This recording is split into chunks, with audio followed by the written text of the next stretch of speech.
Assalamualaikum warahmatullahi wabarakatuh. Alhamdulillah wassalatu wassalamu ala asyrofil anbiya. Allahumma shalli wa barik ala sayyidina Muhammadin fil awwalin wal akhirin. Wa shalli wa sallim wa barik ala sayyidina Muhammadin fil nabiyyin wal mursalin. Thumma ja'alallahu alaina barakatan fi hadza liqa'ana. Ayyuhal hadirun al-muslimin alladzina khassah fi hadzal masjidil al-amin rahimakumullah.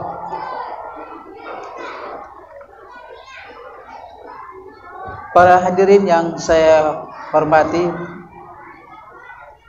Bapak Kepala Desa, seterusnya Bapak BKM Masjid Al-Amin, dan para al-ustadz yang hadir di dalam kesempatan ini, sesuai dengan ketentuan daripada Allah, kita di dalam keimanan, di dalam kesehatan, dan di dalam suasana yang sangat aman dalam menghadiri acara Maulid Nabi besar Muhammad SAW. Sebelumnya, kiranya saya menghimbau adik-adik supaya lebih tertib, karena saya yakin adik-adik ini orang-orangnya pintar-pintar, supaya kita memperhatikan anak-anak ya, karena ini bakal sama kalian juga untuk mengetahui bagaimana jalannya, bagaimana riwayatnya, bagaimana sejarah daripada Maulid Nabi besar Muhammad SAW dan sampai kepada Rasul diangkat oleh Allah. Oleh karena itu, saya juga yakin adik-adik ini, anak-anak kami bisa tertib sebagaimana tertibnya di sekolah, ya.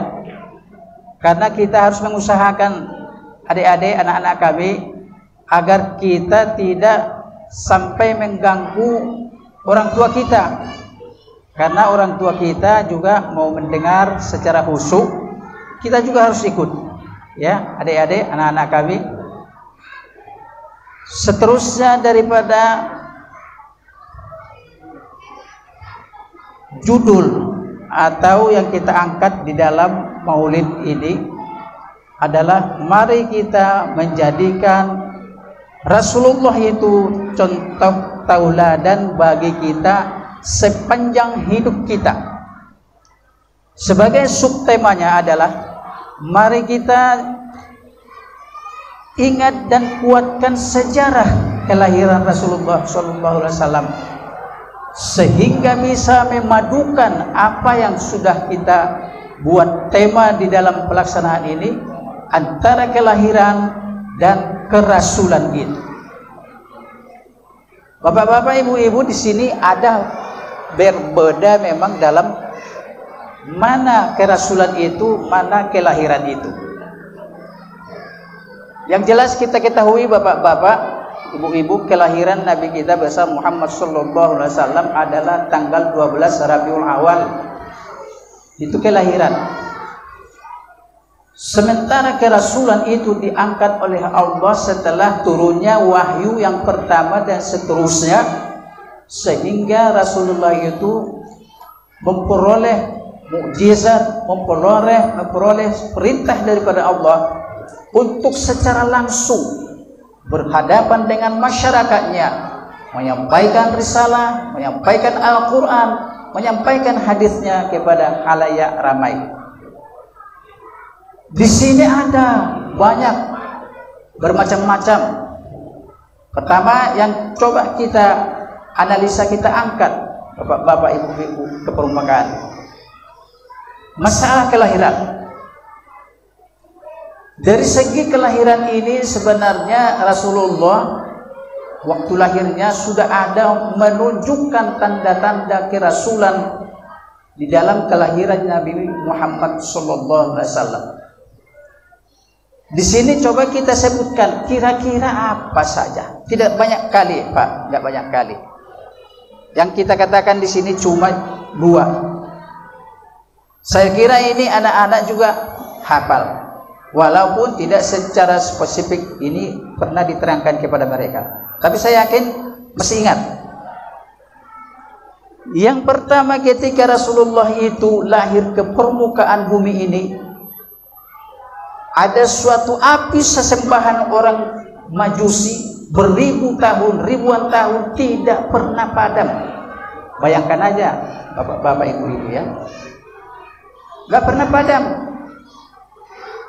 Sedangkan api unggun ketika membakar Nabi Ibrahim itu juga padam. Setelah Nabi Ibrahimnya menurut mereka sudah terbakar.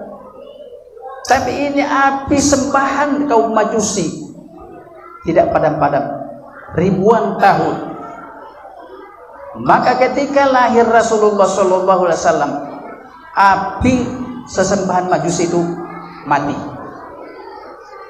Mereka juga dalam keadaan heran, apa kira-kira yang terjadi ini? Apa ini penyebabnya? Jadi oleh karena itu bapak-bapak, ibu-ibu, adik-adik semuanya harus kita ingat ini sejarah. Karena di dalam agama Islam itu juga tidak luput kita dari sejarah, harus mempercayakan sejarah. Sebab di dalam Al-Quran itu juga sangat kental masalah sejarah. Ya, apakah itu sejarah Nabi Ibrahim, Nabi Yusuf, sejarah Nabi Nuh, Nabi Yunus, semua di sana ada sejarahnya. Tujuannya apa? Untuk memperkuat keimanan kita, untuk menganalisa bahwasanya begitulah perjuangan para rasul-rasul dulu, dan tidak terlepas dengan Nabi kita Muhammad SAW seperti itulah adanya. Sekalipun pada dasarnya memang berbeda, karena mukjizat itu ada berbeda-beda, tidak sama semuanya. Memang Rasul itu semua punya mukjizat, ya. Oleh karena itu, kalau yang jatuh pada Rasul namanya mukjizat, yang jatuh pada ulama namanya karamah, yang jatuh pada kita orang awam ini seperti sekarang ini adalah ma'unah. Semua ada kelebihan itu. Jadi oleh karena itu, yang harus kita coba memahami dalam kelahiran Nabi kita Muhammad SAW ini, bagaimana kita terus untuk melengketkan sejarah itu dalam ingatan kita, karena bapak-bapak itulah yang membuat kita sehingga kekuatan iman kita terjadi terus menerus secara istimror. Kalau menurut agama ya, secara istimror itu terus menerus, continue dan konsekuen. Kita tidak ada untuk bermain-main. Itulah dari segi masalah kelahiran Nabi kita Muhammad SAW, ketika itu sudah menunjukkan tanda-tanda kerasulannya lagi. Itu baru sekitar yang ada orang yang mengatakan kelahiran, ya. Karena kalau yang dibacakan ayat itu tadi udah berbagai macam ceritanya di sana. Ada yang mengatakan laqad kana lakum fi Rasulillahi uswatun hasanah. Kalau kita tinjau daripada segala perbuatan, segala pengamalan, segala tindak tanduknya gerak Rasulullah sallallahu alaihi wasallam tercantum pada laqad kana lakum fi Rasulillahi uswatun hasanah, makanya itu harus kita contoh semampu kita. Sekalipun memang tidak bisa kita contoh Rasul itu, terus terang saja kita katakannya, nggak bisa kita contoh. Tetapi kita harus mencontoh semaksimal mungkin dan semampu kita. Ya, orang dikatakan Rasulullah itu pernah dia melaksanakan sholatnya sampai pernah bengkak kakinya. Saya kira kita belum pernah begitu. Tapi kita harus mengikuti sholat itu, jangan sampai kita meninggalkannya. Kemudian juga ketika masa setelah lahir Rasulullah, belum diangkat jadi Rasul, masa dia untuk pergi, ini juga sering didengarkan anak-anak kami. Saya rasa ini masih belum lupa, ini masih terang dalam ingatannya. Yang pernah dipegang oleh pendeta Bahiro kepalanya ketika anak-anak, lantas pendeta itu mengatakan, apa dia bilang? Jangan engkau sia-siakan ini. Dia bilang sama yang pembawa Rasulullah itu ketika itu adalah pamannya. Jangan engkau sia-siakan. Sudah saya melihat di sini tanda-tanda kerasulan di anakmu ini. Dipegangnya kepala Muhammad Al-Amin pada waktu itu. Kenapa, wahai pendeta? Ini tanda-tanda kerasulan sudah ada di sini, saya perhatikan. Maka jaga ini anak dengan baik. Kata pendeta, andai kata umur saya panjang nanti, saya akan masuk Islam berbaiat kepada dia. Tetapi pada waktu itu pendeta memang umurnya nggak sampai ya. Tapi begitupun kalau ahli kitab sudah mengatakan seperti itu, maka dia katakan atau termasuklah dia ahli fitrah dan orang yang beriman kepada Rasul, karena udah ada pengakuannya. Sekalipun belum dinyatakan dia secara resmi umat Islam pada waktu itu. Ya. Namanya pendeta Bahiro. Itulah sekitar masalah kelahiran Rasulullah. Nah, mengacu kita kepada masalah ayat-ayat yang lain yang dibacakan tadi. Apakah ada orang yang menentang ketika Rasul diangkat menjadi Rasul? Ada. Semuakah mereka beriman yang menyaksikan keadaan Rasul pada waktu itu di depan mereka? Tidak. Nah, sekarang juga kembali kita untuk menghayati bagaimana soal agama ini. Sebaik apapun usaha kita, bapak-bapak, ibu-ibu, sehebat apapun yang kita sumbangkan kepada seseorang, kalau namun yang tidak senang dengan kita ada. Sejahat apapun pekerjaan seseorang, yang semua dia kerjakan masalah larangan ini dan itu, adakah pendukungnya, adakah kawannya? Ada. Di sini nggak jauh-jauh. Muhammad kita berbandingkan dengan Abu Lahab dan Abu Jahal. Nah, oleh karena itu kita bapak-bapak, ibu-ibu, sekarang harus kita memilih jalan yang mana mau kita pilih. Kalau namun kita kawani semuanya manusia ini, semuanya kita bikin jadi pendukung, nggak mungkin. Ada bapak kepala desa dipilih, ada yang nggak memilih, ada yang nggak memilih dia maksudnya. Ada yang memilih, lebih banyak. Maka jadi, nah itulah jadi sikap dan mental kita bapak-bapak, ibu-ibu di dalam mengharungi kehidupan keagamaan ini, terlebih-lebih harus kita mempunyai pilihan secara tegas dan punya prinsip yang teguh. Tidak bisa digoyang-goyang oleh seseorang. Kalau sudah dengan karena Allah kita berbaiat, kalau sudah dengan karena Allah kita menjalankan agama itu yang harus dipertahankan oleh para pemuda-pemuda kita. Sekali lagi saya katakan, pemuda, remaja-remaja kita adalah sebagai ujung tombak regenerasi kita yang akan datang. Kalau mereka ini rapuh, maka barangkali itulah sebagai jalan pertama untuk menghancurkan agama Islam ini. Walaupun ada dikatakan as-salatu imanuddin faqad aqamaha faqad aqamaddin wa man adamaha faqad hadamaddin.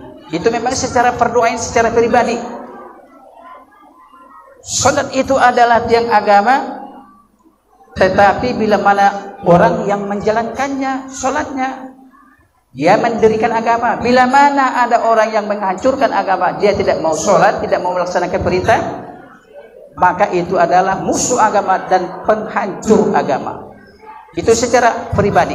Tetapi secara garis depan adalah remaja kita sebagai andalan kita. Maka rajin-rajinlah kalian adik-adik menuntut ilmu. Kalianlah yang diharapkan oleh para orang-orang tua kita dimanapun saja mereka berada. Kalianlah sebagai kebanggaan kami orang tua ini. Maka jangan rapuh dengan keadaan-keadaan yang hanya sesaat. Sebagai contoh begitu yang dikatakan qori kita tadi, wa ma Muhammadun illa rasulun qad khalat min qablihi rasul. Ya. Muhammad itu dilahirkan, diutus hanya sebagai status rasul. fa immata au qatala fa immata au qutila qalabatum ala aqabikum, maka jika dia mati atau meninggal atau wafat, apakah kamu berbalik ke belakang? Ini kita sudah diperingatkan Bapak-bapak Ibu. Jauh sudah diperingatkan. Apakah yang terjadi ini? Sebagai cerita sejarah Sayyidina Umar bin Khattab. Saya kira kita orang-orang tua juga masih mengingat sejarah ini. Ketika diumumkan Rasulullah sudah wafat, kata Sayyidina Umar, dia tidak suka dikatakan, apa dia bilang? Siapa yang mengatakan Muhammad itu atau Rasul itu meninggal, kupenggal rehelnya sekarang ini. Bayangkan aja, luar biasa. Taulah Sayyidina Umar, semua orang takut mendekati dia dalam keadaan emosi pada waktu itu. Akan kupenggal lehernya. Siapa yang mengatakan ini mati? Jadi pada waktu itu siapa yang tampil untuk mengatasi itu? Bapak-bapak, ibu-ibu, dengan kata lembut, dengan wibawa, maka tampillah Abu Bakar untuk menenangkan hati Sayyidina Umar. Kata Abu Bakar pada waktu itu, dengan membacakan Quran itu, siapa-siapa yang mengatakan atau yang menyembah kepada Allah, sesungguhnya Allah itu tidak mati hidup selama-lamanya. Tidak mati hidup selama-lamanya. Tetapi siapa yang menyembah kecuali kepada Allah, kalau dia mati, maka dia murtadlah orangnya. Seketika Sayyidina Umar lembut luluh, barulah diakui bahwasanya yang disembah itu yang tidak mati Allah. Kalau ada sembahan seseorang selain Allah akan mati. Apa yang kita ambil hikmah daripada ini? Akidah kita, ya, akidah kita yang kita luruskan di sini. Karena tidak ada sesembahan yang lain, bapak-bapak, ibu-ibu, hanya kepada Allah. La ilaha illallah. Nah, dengan adanya seperti itu dapat luluh Sayyidina Umar bin Khattab, maka barulah diurus segala keperluan masalah fardu kifayah Rasulullah sallallahu alaihi wasallam. Itulah dia sebagai contoh dalam keadaan Rasulullah mengembangkan agama. Kemudian pada ayat yang lain lagi yang berkaitan dengan Rasulullah, yang sebagai kita jadikan contoh tauladan Rasul kita itu, pada ayat yang lain ini juga sering kita baca. Saya yakin kita baca banyak persiapannya di sini, ya. Yang pada surah Al-Fatihah dikatakan di sana, Muhammadur Rasulullah walladzina ma'ahu asyidda'u 'alal kuffar ruhama'u bainahum tarahum ruk'an sujjadan yabtaguna fadlan minallahi wa ridwana. Ini juga sebagai pengukuh akidah kita, bapak-bapak, ibu-ibu. Oleh karena itu kalau ayat ini yang kita baca, kita mesti wajib penatik. Siapa yang tidak penatik di dalam agama, maka dia hanya sekedar memegang bara api. Harus kita penatik. Tapi jangan salah paham, penatik itu menyaci agama yang lain. Tidak. Jangan salah paham. Dan kita tidak boleh terlalu memuji diri kita sendiri. Yang penting kita menuntut ilmunya. Nah, oleh karena itu, kalau kita artikan agama ayat yang tadi, Muhammadur Rasulullah, Muhammad itu adalah sebagai Rasul. Walladzina ma'ahu, dan orang-orang yang bersertanya, yaitu orang-orang yang beriman, asyidda'u 'alal kuffar, sangat tegas dan keras, punya prinsip terhadap orang-orang yang kafir, terlebih-lebih yang merusakkan agama Islam. Kita juga sudah dituntun pada ayat yang lain, lakum dinukum waliyadin. Tidak ada tawar-tawar. Ketika Rasulullah SAW ada ditawarkan oleh kafir Quraisy yang harus secara bergantian, sore masuk menyembah patung berhala, malam masuk masjid atau Ka'bah. Turun ayat, Itulah tadi pada dasarnya lakum dinukum waliyan. Kadangkala bapak-bapak ini yang kita lupakan. Bagaimana kita menghayati sejarah Rasul. Oleh karena itu kita harus banyak menggali Al-Quran supaya kita benar-benar. Jadi kalau ada orang yang mengatakan nggak boleh fanatik dalam agama, ya Allah, itu naudzubillah lah. Harus kita fanatik di dalam agama, mengikuti ajarannya, melaksanakan amalan kita, apapun yang dikatakan orang, jangan kita dengar. Kalau yang merusak akidah. Yang ada tawar-tawaran itu di dalam agama kita ini hanya syiar. Contohnya begini. Kita mau mengadakan maulid misalnya malam ini. Tahu-tahu ada orang yang meninggal. Yang meninggal ini bukan satu agama dengan kita. Sebagai syiar kita hargai, ya. Aturan 4 loudspeakernya tadi buat aja 1. Gak usah terlalu kuat. Aturan 5 mikrofonnya tadi kurangi 1. Jadi tidak mengganggu mereka, masalah kesedihan mereka. Itu juga harus kita hargai. Itu namanya syiar. Tapi kalau yang namanya akidah, yang namanya syariat, bapak-bapak, ibu-ibu, sekali lagi saya katakan tidak ada tawar-tawar. Dengan catatan harus kita ingat, nggak boleh menyaksi orang. Dengan perkataan yang lebih populer lagi, nggak boleh kita mengkampanyekan orang kalau sudah beragama. Nggak usah kita datang lagi ke rumahnya, Pak, begini, supaya Bapak lebih tenang, lebih selamat, lebih ini. Nggak usah dengar kalau yang begitu. Pegang teguhlah ajaran Allah yang sudah kita terima.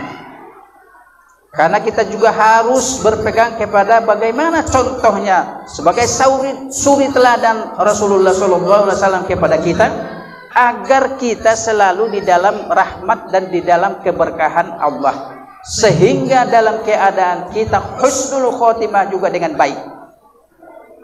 Ini yang kita harus pikirkan, karena bukan hanya sekedar kalau kita masih teriming-iming dengan jabatan, dengan harta, dengan perempuan dan sebagainya, sepanjang-panjang umur kita, Pak, Bu, 100 tahun saya kira sudah hebat itu. Kalau sekarang ini malah ya berkisar, memang kata Rasulullah berkisar antara 60 sampai 70. Tapi kadang-kadang jauh yang nggak sampai begitu. Ada yang 10 setelah setahun mati di dalam kandungan juga ada. Nah, itulah masalahnya. Kalau kita pikir-pikir, karena itu kata Imam Ghazali di dalam buku Ihya Ulumuddin, dia katakan, sholat subuh saja atau sholat fajar umat Islam itu secara ikhlas karena Allah, benar-benar karena Allah, lebih berharga daripada isi dunia ini. Bapak-bapak, ibu-ibu, bayangkan aja, lebih berharga daripada isi dunia ini. Contoh kecilnya saja yang kita ambil berharganya di mana? Waktu. Seperti yang kita katakan tadi, waktu itu berapa lama lah? 100 tahun, 50 tahun, 60 tahun, 70 tahun dan sebagainya, udah. Sementara kalau kita masuk ke surga itu dikehendaki Allah, nggak ada waktu lagi, Pak. Nggak ada waktu lagi, Bu. Kalau ada hitungan 1000 tahun, 1 juta tahun, masih terbatas itu. Nggak ada lagi waktunya. Sudah selesai. Senang ya senanglah terus. Tidak bosan. Kalau di dunia ini kadang-kadang panjang pun umur itu kadang-kadang bosan awak yang duduk-duduk ini, apalagi dia sakit. Aduh, bagus mati aja lah ini. Datang putus asa mandinya. Putus asa itulah yang disalahkan sama kita umat Islam ini. Jadi Rasulullah itu juga tidak mengajarkan yang seperti itu. Sabar, sabar, sabar. Makanya sabar itu bapak-bapak, ibu-ibu tidak ada batasnya. Kalau ada orang mengatakan batas itu kan tersabar, ada terbatas. Sampai di mana kesabaran? Enggak betul itu. Sabar itu enggak ada batasnya sampai kita mati. Oleh karena itu, dalam mempertahankan agama ini, terlebih-lebih menunjukkan contoh kepada Rasul, harus banyak kita menerima tantangan. Kadang-kadang yang paling anehnya, bapak-bapak, ibu-ibu, yang paling aneh, kawan yang kita anggap pendukung kita malah ikut mengecam kita. Itulah masa-masa akhir zaman ini. Takut untuk melaksanakan atau menyampaikan ketegasan. Karena itu sudah dibilang di dalam Al-Qur'an. Ya. Surah Al-Baqarah ayat 153. A'udzubillahi minasyaitonir rajim. Wa lanabluwannakum bisyai'in minal khauf wal ju' wa naqsin minal amwal wal anfusi wath thamarat wa basyiris sabirin. Termasuk masalah Covid-19 ini. Ini dia yang dikatakan corona itu. Udah terjadi, benar apa yang dijanjikan oleh Allah. Ini yang harus kita perhatikan bapak-bapak, ibu-ibu. Dalam memperingati Maulid Nabi besar Muhammad SAW maupun kelahirannya, disinilah kita ambil hikmah. Sampai di mana kita sudah memperjuangkan agama ini? Sampai di mana kita untuk mempercayakan Al-Quran itu? Sampai di mana kita mewujudkan permasalahan itu di dalam negeri kita? Karena mengacu pada ayat yang tadi, walanabluwannakum bisyai'im minal khauf. Sewaktu-waktu kata Allah, kami akan mencoba kamu. Jadi hidup kita di dalam Islam ini, di dalam hidup ini, nggak ada santai-santai bapak-bapak ibu. Berjuang terus. Tidak ada yang nggak berjuang. Terlebih-lebih melawan hawa nafsu. Berjuang terus, berjuang terus. Termasuk itu tadi, bisyai'im minal khauf, daripada sedikit atau ada rasa takut. Rasa takut yang bagaimana? Ada rasa takut kelaparan, ada rasa takut nggak jalan usahanya, ada rasa takut hilang nyawanya, ada rasa takut dicaci orang, ada rasa takut tidak mau menyampaikan kebenaran. Padahal Rasulullah juga sudah mengatakan, balighu anni walau kana murr. Sampaikanlah daripada aku sekalipun itu sangat pahit yang kau sampaikan. Jangan takut. Sudah diperingatkan Rasul kita. Nah oleh karena itu sudah timbul sekarang rasa takut dengan Covid. Udah. Makanya kadang-kadang kepala desa kita harus bersusah payah menghimbau kita pakai ya protokol kesehatan.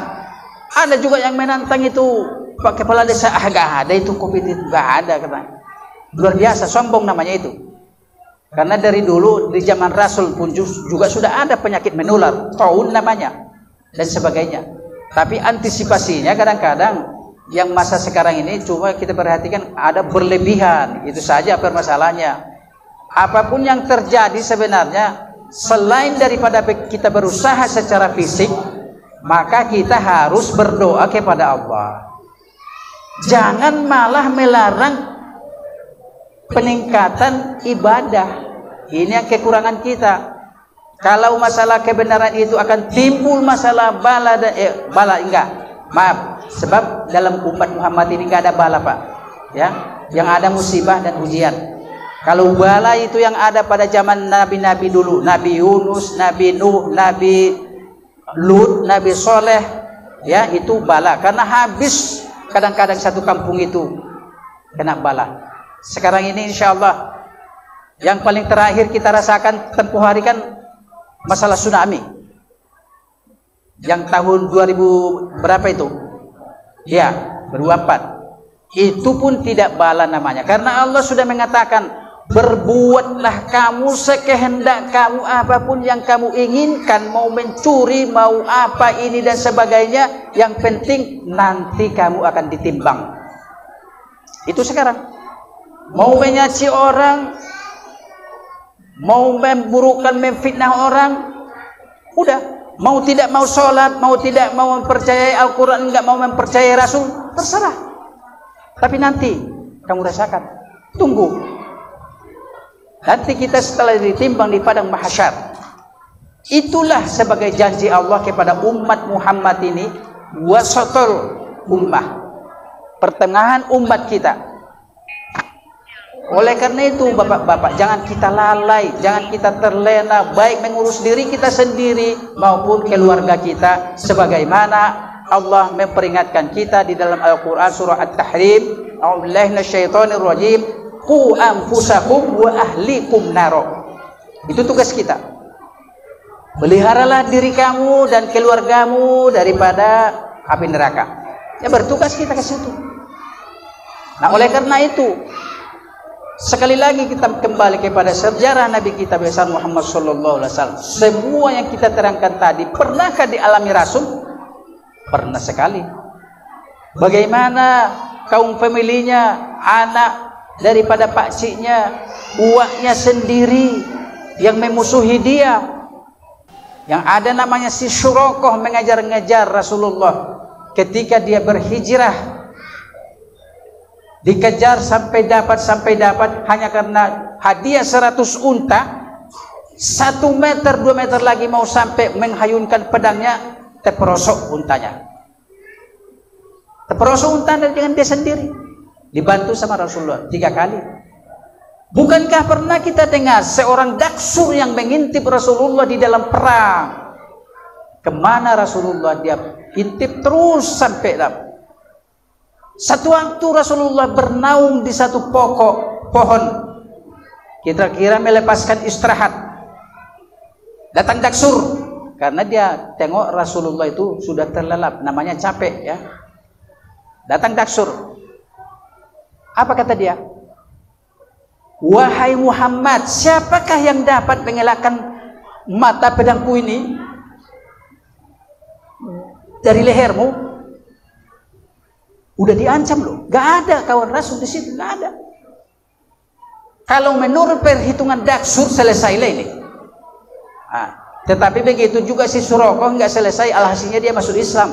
Daksur juga begitu. Ketika dikatakan beliau seperti itu tadi, maka kata Rasul, Allah jatuh pedangnya. Pedang daksur itu jatuh. Diambil sama Rasulullah, terbalik. Wahai daksur, dengan lembutnya, siapakah yang dapat mengelakkan pedang ini dari lehermu? Berganti dengan gelagapan, ya tapi semuanya itu adalah takdir. Kata dia, Allah wa Rasulullah. Itulah Allah wa Rasuluh, kata daksur, dia Islam. Nah, kembali bawa pedang kau ini, dikasih lagi pedangnya itu. Coba bayangkan itu. Itulah masalah-masalah perjuangan Rasulullah itu. Biar kita tahu bapak-bapak ibu, tidak tanggung loh. Itu yang kita tanamkan di dalam hati kita. Jangan hanya karena sedikit ancaman orang kita sudah takut, sedikit isu yang disampaikan orang kita sudah getir, banyak kita berpikir. Sebenarnya kalau kita menyerahkan diri kepada Allah, nggak ada yang kita takuti. Tapi berusaha pula ya. Jangan kalau matinya itu lompat dia ke rel kereta api, ketika kereta api lewat ya mati. Karena tidak ta'alluq qudrat Allah kepada yang mustahil. Ya. Karena begitulah dulu ketika Nabi Idris didatangi oleh Dajjal. Ini kembali kita kepada Dajjal. Masalah ini semuanya menguatkan iman kita loh, bapak-bapak, ibu-ibu. Nabi Idris kerjanya penjahit. Datang Dajjal berupa menjelma macam manusia pada waktu itu. Wahai Idris, benarkah Tuhanmu itu ada? Iya. Jangan main-main. Aku ada pertanyaan sama kau. Iya, silakan. Datanglah dengan gagahnya, dengan sombongnya si Dajjal ini. Sanggupkah Tuhanmu itu memasukkan onta ke jarummu ini? Luar biasa. Itulah pertanyaan si Dajjal ini. Dajjal laknatullah. Akan adakah Dajjal itu? Ada. Sekarang antek-anteknya sudah banyak. Makanya ibu-ibu, bapak-bapak, remaja-remaja, anak-anak jangan terpengaruh pada bujukan-bujukan Dajjal. Sekarang sudah bertebar antek-anteknya. Apa kata Nabi Idris? Tapi sebelum dijawabnya, dicucuknya mata Dajjal itu duluan. Sebelum dijawabnya, kata dia, kalau Allah membesarkan jarum ini, lubang jarum ini, mengecilkan onta, bisa masuk. Atau sebalik, atau kalau misalnya Allah tidak menghendaki seperti ini, biasa jarum kecil, onta besar, tidak ta'alluq qudrat Allah kepada yang mustahil. Karena semuanya yang mustahil, yang baharu ini semua Allah yang menciptakan. Itulah makanya Dajjal itu dikisahkan dalam satu tarikh agama Islam bermata satu. Ya. Karena dia yang satu tidak melihat setelah peristiwa itu tadi. Hal-hal seperti inilah bapak-bapak yang kita kaji, bagaimana kita mengungkap sejarah-sejarah di dalam agama Islam itu, supaya menjadi cemeti bagi kita, kita bisa memperkuat agama kita. Ya. Oleh karena itu, tidak dibenarkan kita melaksanakan suatu kelalaian, apalagi yang membuat kita lalai mengingat Allah, sampai lupa beribadah kepada Allah, sampai lupa mengingat perintah Allah, lalai. Juga kita sudah diperingatkan. Dalam Al-Quran juga ada dinyatakan pada surah Al-Munafiqun, ya ayyuhalladzina amanu la tulhikum amwalukum wa auladukum an dzikrillah wa may yaf'al dzalika fa ulaika humul khasirun. Sudah diperingatkan kita. Tinggal kita menggali Al-Quran itu sudah cukup loh bapak-bapak, ibu-ibu, di sana peringatan ini sama kita. Cukup. Tidak perlu terlalu mencari karena beginilah yang begitulah. Gak perlu. Hadapi Quran itu, perdalam dia, apa isinya, kita tahu. Supaya kita bisa mengantisipasi kita sendiri dan keluarga. Karena pengertian ayat itu tadi, wahai kamu orang-orang yang beriman, jangan kamu lalai disebabkan harta kamu dan anak-anak kamu. Kadang-kadang kita ini kan banyak lalai, tidak ingat Allah karena mengurusi harta. Padahal tadi sudah dibilang, sholat subuh aja, sholat fajar aja lebih berharga daripada pengisi dunia ini kalau kita ikhlas. Ya, walaupun mobil di situ, ada bangunan perusahaan di situ, lebih berharga. Terlebih-lebih udah kita prediksikan, udah kita ingat tadi, dari segi waktu saja sudah nggak ada artinya dunia itu. Siapa yang berbuat demikian, berbuat apa? Lalai. Maka dia adalah menjadi orang yang sangat merugi di sisi Allah. Nanti baru tahu dia. Yang ini juga nanti, oh betulnya rupanya ya, bahwa lebih berharga sholat yang 2 rakaat sholat fajar itu daripada apa yang saya usahakan selama ini. Ya Allah, Engkau bangkitkanlah sapi nomat 1 hari 1 jam supaya aku bersujud. Tapi udah terlambat, nggak ada lagi. Penyesalan yang sangat mendalam, tidak bisa kita akan kembali lagi. Agar jangan terjadi hal yang seperti itu, bersiaplah di dunia ini. Dunia ini singkat, tapi justru di dunia yang singkat itu mempersiapkan negeri akhirat, negeri yang kekal. Itulah dia. Singkat memang di sini. Tapi justru di sini kita kalau lupa, di sini kita kalau lalai, maka lewatlah semuanya. Oleh karena itu, dengan himbauan di sini kepada Bapak Ibu semuanya, benar-benarlah kita laksanakan. Jangan dengan santai. Kadang-kadang ada orang hanya sekedar saja. Untuk melaksanakan sholat aja pun sudah seperti yang duduk di hari panas dia. Sebaik, Assalamualaikum, lari dia terus. Gak ada lagi ingat mau berzikir kepada Allah. Padahal sudah diperintahkan, selain daripada amalan yang ibadah itu, harus kita berzikir kepada Allah sebagai tambahan. Nah, oleh karena itu, sekali lagi saya berikan kepada kita semuanya, jagalah keluarga kita. Mulai daripada istri, mulai sampai kepada anak, sampai kepada cucu. Kalau sudah kita berusaha yang demikian, toh tidak juga, itu sudah lepas tanggung jawab kita. Karena kita jangan memaksakan diri juga. Contoh, banyak bapak-bapak, ibu-ibu, banyak. Nabi Ibrahim, bapaknya enggak beriman. Nabi Nuh, istrinya, anaknya juga melawan sama dia. Ya, ini sebagai contoh bagi kita. Nabi Muhammad SAW, Nabi kita itu banyak keluarga yang melawan sama dia. Oleh karena itu, kita hanya sekedar memberi peringatan dan mengajari, tidak bisa memaksakan. Ya. Tapi kalau sudah kita berusaha memelihara anak, memelihara istri, toh juga nggak bisa lepas kita. Jadi beban, aturan masuk surga kita tidak terhalang. Tapi kalau kita sendiri yang warak, kita sendiri yang mau sholat, kita sendiri yang alim, kita sendiri yang mau puasa, yang lain nggak mau tahu kita, kena kita bapak-bapak ibu-ibu. Itulah tanggung jawab kita, tanggung jawab keluarga namanya. Ya, jangan sampai hal ini yang terjadi kepada kita. Karena sekali lagi saya katakan, semua menyesal ketika sudah menjelang kematian. Menjelang kematian, penyesalannya bermacam-macam. Penyesalannya ada, kenapa saya tidak mau banyak beramal ya? Kenapa saya tidak mau bersedekah dulu ya? Padahal sanggup saya. Kenapa saya tidak mau sholat dulu? Kenapa saya tidak mau berpuasa? Padahal sanggup saya. Itulah, apalagi sudah ditunjukkan gambaran ketika kita sakaratul maut, sudah ada gambaran kemana kita. Begitu juga di dalam kubur, penyesalan itu sudah terjadi. Maka sampai sekarang pun penyesalan yang paling dalam itu, bapak-bapak, ibu-ibu, Fir'aun 2 kali dinampakkan satu hari sama dia neraka. Naudzubillah. 2 kali bu, satu hari dinampakkan sama dia neraka. Disinilah tempat kau Fir'aun, kau yang mengaku Tuhan, yang memusuhi Rasul.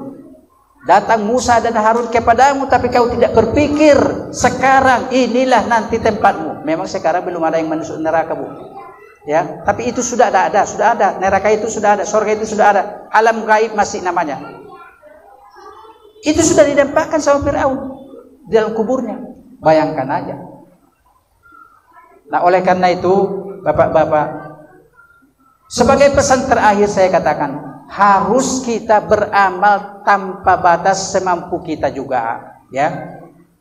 Jangan kita selalu mengatakan kadang-kadang kekurangan kita, kelemahan kita Islam ini, bapak-bapak, sikit-sikit bid'ah, sikit-sikit bid'ah.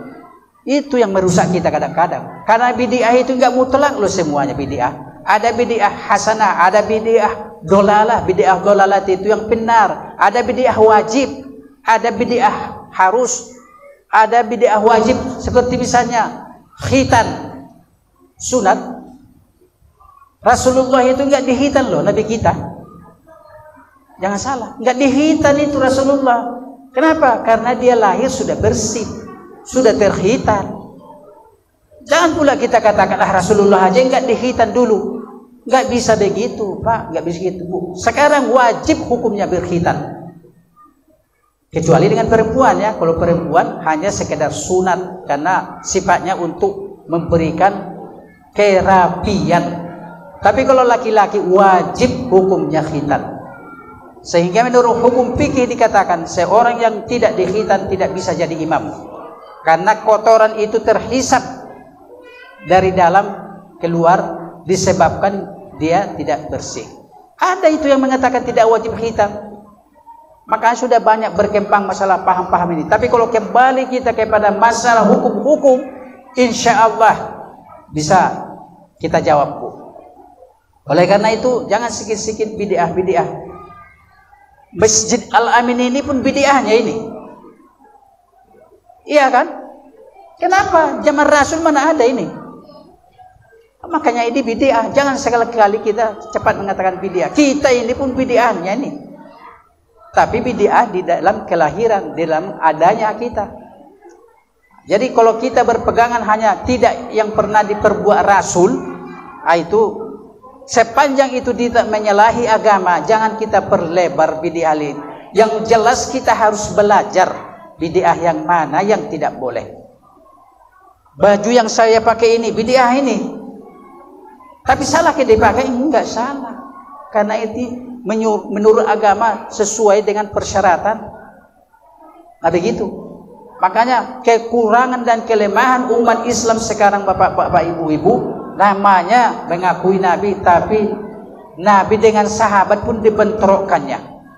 Itu yang salah. Nabi padahal dia pun nggak pernah berjumpa dengan Nabi, dengan sahabat juga tidak. Tapi bisa dia memperbandingkan Nabi dengan sahabat. Naudzubillah. Yang seharusnya kita menuntut ilmu lah sebanyak-banyaknya. Ada memang hadisnya Rasul. Inilah makanya kita contoh. Khilafu ummati rahmatun. Perbedaan di antara umatku itu adalah rahmat, kata Rasul. Rahmat yang bagaimana? Ya rahmat yang mau menuntut ilmu, ilmu yang dipelajari. Bukan hanya perbedaan itu sekadar seperti partai, timbul di sana sini seperti jamur. Bukan begitu loh maksudnya. Perbedaan itu harus dipelajari. Mesti kita mempelajari sesuatu itu yang timbul di dalam agama. Jangan kita telan begitu saja. Bapak-bapak, ibu-ibu, atas perhatiannya saya kira sampai di sini saya sudahi penyampaian saya ini. Mudah-mudahan menjadi berkah bagi kita, ilmu bagi kita, dan jadi rahmat bagi kita. Insya Allah berbekas bagaimana kita untuk meningkatkan ibadah kita dan bagaimana kita untuk meningkatkan ilmu kita. Insya Allah diberkatinya dalam pertemuan kita ini. Wabillahi taufiq wal hidayah. Wassalamualaikum warahmatullahi wabarakatuh.